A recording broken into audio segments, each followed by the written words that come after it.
അതിന്റെ തെളിവാണ് അപ്പോസ്തലന്മാരിലൂടെ ദൈവം ചെയ്ത പ്രവർത്തി. ഒരു രസകരമായ സംഗതികൂടെ പറഞ്ഞിട്ട് ഞാൻ നാട്ടിൽ അവസാനിപ്പിക്കുവാൻ താല്പര്യപ്പെടുകയാണ്. യേശുക്രിസ്തുവിന്റെ നാമം പറഞ്ഞാൽ പിശാച് പോകും, അത് ശരിയാണ്. പക്ഷെ എല്ലാവരും പറഞ്ഞ പോകത്തില്ല. ഞാനൊരു സംഭവം പറയാം. വേദപുസ്തകം തന്നെ അപ്പോസ്തലപ്രവൃത്തിയുടെ പുസ്തകത്തിൽ വായിക്കുമ്പോൾ അപ്പോസ്തലനെ പൗലോസ് ഭൂതങ്ങളെ പുറത്താക്കിയ ശുശ്രൂഷ കണ്ടപ്പോൾ സ്കേവായുടെ മക്കളായ ചില 7 ആളുകളുണ്ടായിരുന്നു. ഈ 7 പേരും കൂടെ ഒരു ഭൂതഗ്രസ്തയായിട്ടുള്ള ഒരു മനുഷ്യൻ അവരുടെ പോയി ഇവർ പറഞ്ഞു, പൗലോസ് പറയുന്ന യേശുവിന്റെ നാമത്തിൽ ഞാൻ പറയുന്ന ഭൂതനെ വിട്ടു. ഉടനെ ഭൂതം പറഞ്ഞ മറുപടി എന്താണെന്ന് അറിയാമോ? അറിയാമോ ഭൂതം പറഞ്ഞ മറുപടി എന്താണെന്ന്?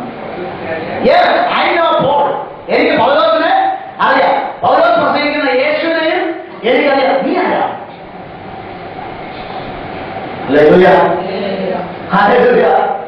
പൗലോസിനെ പിശാചിനെ അറിയാം, പൗലോസ് പ്രസംഗിക്കുന്ന യേശുവിനെ പിശാചിനെ അറിയാം, ഇപ്പൊ ഈ പറയുന്ന ആളിനെ പിശാചിന് അറിയത്തില്ല. അതുകൊണ്ട് അങ്ങനെ ആരെങ്കിലും ഒക്കെ കേട്ട് യേശുവിന്റെ നാമം പറഞ്ഞാലൊന്നും ഭൂതം പോകത്തില്ല.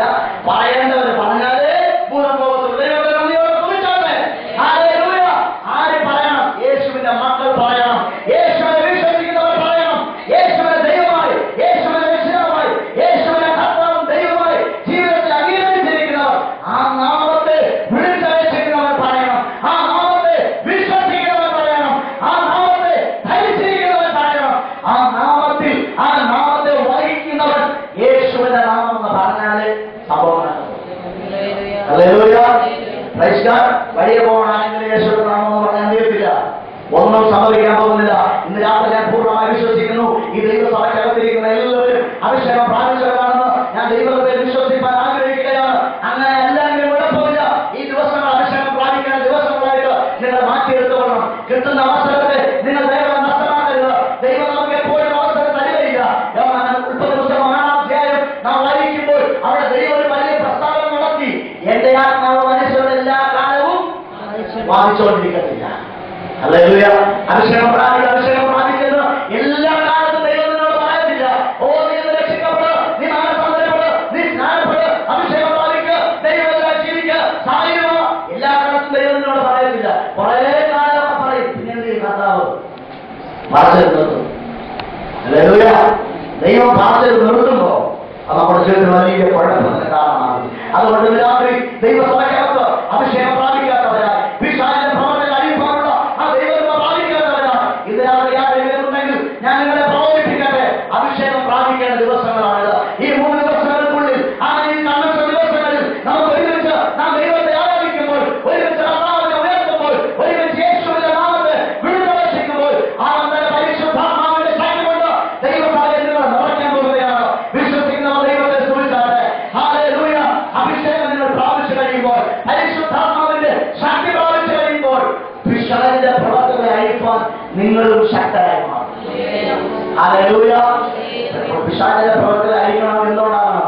അഭിഷേകവും ശക്തിയും ഉണ്ടാകണം. അപ്പോസ്തലപ്രവൃത്തി 10-ാം അധ്യായം അതിന്റെ 38-ാം വാക്യത്തിൽ യേശുവിന്റെ ഉണ്ടായിരുന്ന അഭിഷേകത്തെ കുറിച്ച് അപ്പോസ്തലൻ എഴുതിയിരിക്കുകയാണ്. അപ്പോസ്തലപ്രവൃത്തി 10-ാം അധ്യായം അതിന്റെ 38-ാം വാക്യം.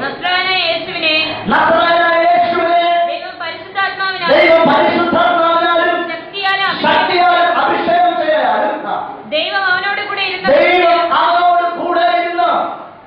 കൊണ്ട് അവൻ നന്മ ചെയ്തും പിശാച് ബാധിച്ചവരെയൊക്കെയും സൗഖ്യമാക്കിയും അവൻ നന്മ ചെയ്തുകൊണ്ടും പിശാച് ബാധിച്ചവരെയൊക്കെയും സൗഖ്യമാക്കി. അപ്പോൾ ഒരു കാര്യം വ്യക്തമാണ്, ആ യേശുക്രിസ്തു ലോകത്തിൽ പിശാച് ബാധിച്ചവരെ സൗഖ്യമാക്കിയത് വെറുതെയല്ല, അവരുടെ ഉള്ളിൽ പരിശുദ്ധാത്മാവും ശക്തിയും ഉണ്ടായിരുന്നതുകൊണ്ടാണ്. ഇതിലാണ് ദൈവത്തെ വിശ്വസിക്കുന്നവർ, ഈ വചനത്തിൽ വിശ്വസിക്കുന്നവർ, ദൈവത്തിന്റെ വചനത്തിൽ വിശ്വസിക്കുന്നവർ ദൈവത്തെ സ്തുതിച്ചാണ്. അങ്ങനെ പ്രസംഗിക്കുന്ന ഏതെങ്കിലും വിശ്വസിക്കണ്ട, തിരുവനന്തപുരത്ത് വിശ്വസിച്ചാൽ മതി. കർത്താവിന്റെ വചനത്തെ നിങ്ങൾ വിശ്വസിക്കുന്നുവെങ്കിൽ ഇതിലാണ് ദൈവത്തെ സ്തുതിക്കുക. നിങ്ങൾക്ക് പരിശുദ്ധാത്മാവ് ആവശ്യമാണ്, നിങ്ങൾക്ക് ദൈവത്തിന്റെ ശക്തി ആവശ്യമാണ്. നിങ്ങളുടെ ജീവിതത്തോട് പോരാടുന്ന പിശാചിന്റെ പ്രവൃത്തികളെ അഴിപ്പാൻ, പിശാചിന്റെ പദ്ധതികളെ ഇല്ലാതെയാക്കുവാൻ നമുക്ക് പരിശുദ്ധാത്മാവിന്റെ അഭിഷേകം ആവശ്യമാണ്. ഹല്ലേലൂയ. ഹല്ലേലൂയ. Praise God. പാട്ടുകാരെ, നിങ്ങളോട് ഞാൻ പറയട്ടെ, നിങ്ങൾക്കും പരിശുദ്ധാത്മാവിന്റെ അഭിഷേകം ആവശ്യമാണ്. ഹല്ലേലൂയ. Praise God. കാരണം നമ്മൾ ജീവിക്കുന്ന വളരെ പ്രശ്നഭംഗിതമായ ലോകത്താണ് ഞാൻ നിങ്ങൾ ജീവിച്ചുകൊണ്ടിരിക്കുന്നത്. നമ്മെ എപ്പോൾ പിശാച് ഏറ്റവും അധികം അലർന്ന സിംഹം പോലെ പമ്മി നടക്കുന്ന നമ്മുടെ അടുക്കലാണ് ടിവിയുടെയും ഇന്റർനെറ്റിന്റെയും മറ്റ് പല സംവിധാനങ്ങളും കൊണ്ടുവന്ന് നമ്മളെ വഞ്ചിച്ച് കളയുവാൻ, യൗവനത്തിൽ തന്നെ അവിടെ തകർത്ത് കളയുവാൻ, നമ്മെ കുറിച്ചുള്ള ദൈവിക പദ്ധതിയിൽ നിന്ന് നമ്മെ വീഴ്ത്തിക്കളയുവാൻ പിശാച് എല്ലാ നിലയിലും പരിശ്രമിച്ചുകൊണ്ടിരിക്കുകയാണ്. നമുക്ക് അവനെ ജയിക്കട്ടെ, ജയിക്കട്ടെ സഹോദരന്മാരെ, ജയിക്കണം. അപ്പോൾ എന്ത് വേണം? പരിശുദ്ധാത്മാവിന്റെ ശക്തി ആവശ്യമാണ്. പരിശുദ്ധാത്മാവിന്റെ അഭിഷേകം ഇന്ന്